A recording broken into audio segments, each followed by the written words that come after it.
한여름의 신명기 묵상. 안녕하세요. 함께하는 노을청년부 이석환 강도사입니다.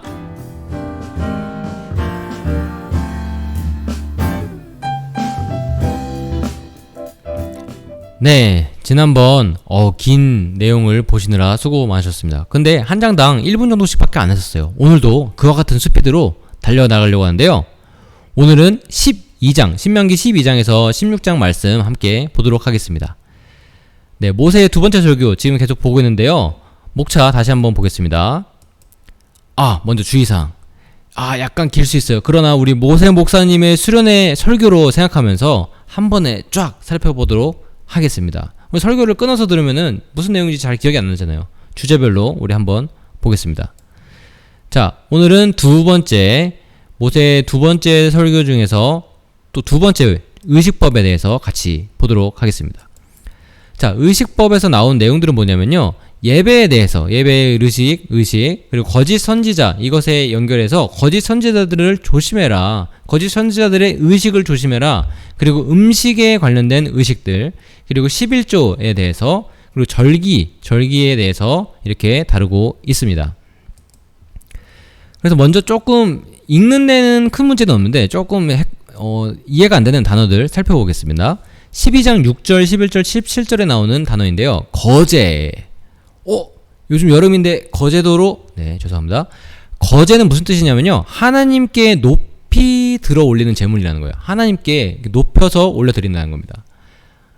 화목제물의 오른쪽 뒷다리를 드린다고 하는데요. 자, 이것의 정확한 이유는 모르겠어요. 왜 오른쪽 뒷다리냐는 잘 모르겠지만, 학자들이 추측하건대 이 의식은 하나님께 충성을 다짐하는 그런 의식이지 않겠냐라고 정리해보고 있습니다. 그리고 이 화목제물, 이 거제를 통해서, 거제는 어떻게 사용되냐면요. 화목제물을 드려요. 그리고 이것은 제사장의 몫이 되는 것이 특징입니다. 제사장의 몫이 되는 거예요. 자, 이게 뭐냐. 화목제사를 제사장이 대신 드려주는 거잖아요. 제사장을 통해서만, 이 중보자 제사장을 통해서만 드려지는 건데, 이것에 대한 수고의 의미로 이 오른쪽 뒷다리를 주는 것이죠. 어떻게 보면 하나님의 섬세한 모습들, 이 제사장을 챙겨주는 그런 모습들을 또 볼 수가 있을 것 같습니다. 그리고 화목 제사를 드려준다는 게 그만큼 큰 일이기 때문에 그에 합당한 수고를 준다고도 볼 수 있겠죠. 네, 12장 6절, 17절에 나오는 낙헌제라는 단어가 있습니다. 낙헌제가 뭘까요? 자발적이고 즐거운 마음으로 하나님께 드리는 제사입니다. 자, 그래서 12장 내용 보겠습니다.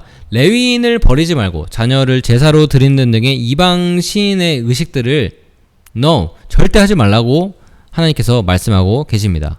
그 와중에 어떻게 보면 사회적 약자일 수 있는 레위인들은 11조가 없으면 생활할 수가 없거든요.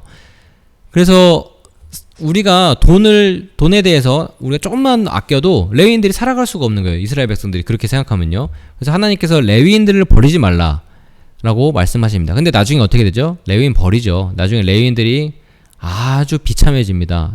사사기 때 타락했을 때 말이죠. 자, 13장입니다. 13장. 하나님께서 거짓 선지자들, 이렇게 잘못된 말씀 전하는 사람들 그냥 다 죽여버리라고 말씀하세요. 와우. 하나님 왜 이렇게 잔인하시냐.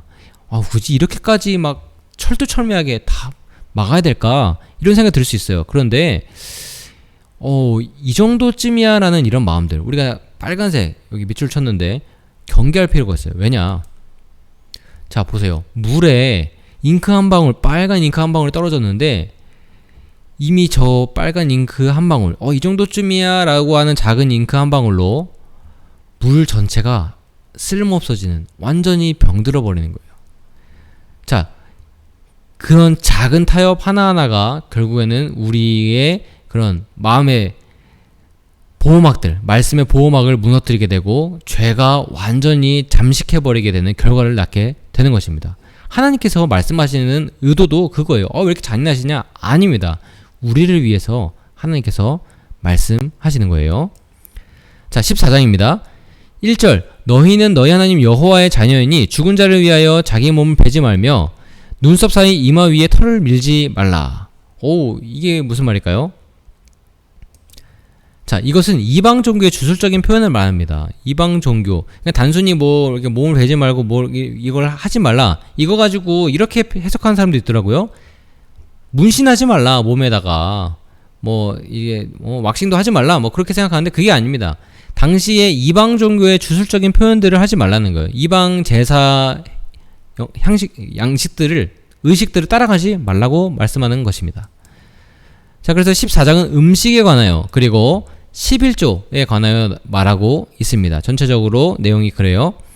자, 그래서 의식은 어떤지, 11조에 대한 의식은 어떤지, 그 마음가짐은 어떤지 이 14장 말씀을 통해서 잘 정리해봤으면 좋겠습니다. 특별히 11조, 우리가 헌금 드리기, 하나님께 드리기 어떻게 드려야 될지 고민이 많으시죠? 너무 아깝기도 하고 어떻게 해야 될까? 14장을 통해서 정리하길 바랍니다.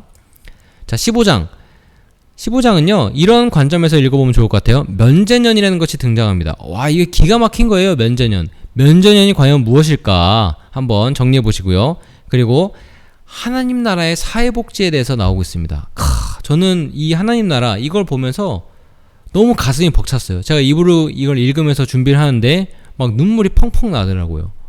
정확한 이유는 모르겠지만 정말 이 정의로운 공의로운 이 하나님 나라 그것에 감동하지 않았나 싶습니다. 왜 감동했는지는 직접 살펴보시기 바랍니다.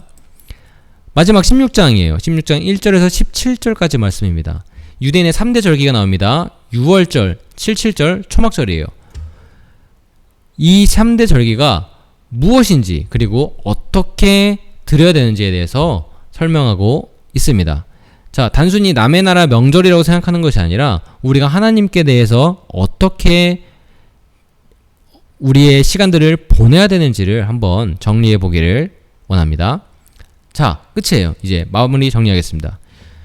12장에서 16장을 통해서 이런 생각들을 해보시기를 바랍니다. 유일하신 정의로우신 하나님을 대하는 법이 어떤 것이고 그리고 이런 가운데서 주변 사람들을 어떻게 대하면 좋을까 이런 생각을 하면서요 정리하면서 하나님 나라를 직접 그려보기를 원합니다. 우리 신약 성경 기억해 볼 때는 천국 이러면은 잘 모르겠죠.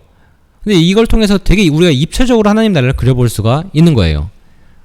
말씀 묵상 화이팅입니다. 우리 하나님 나라 잘 그려보아요.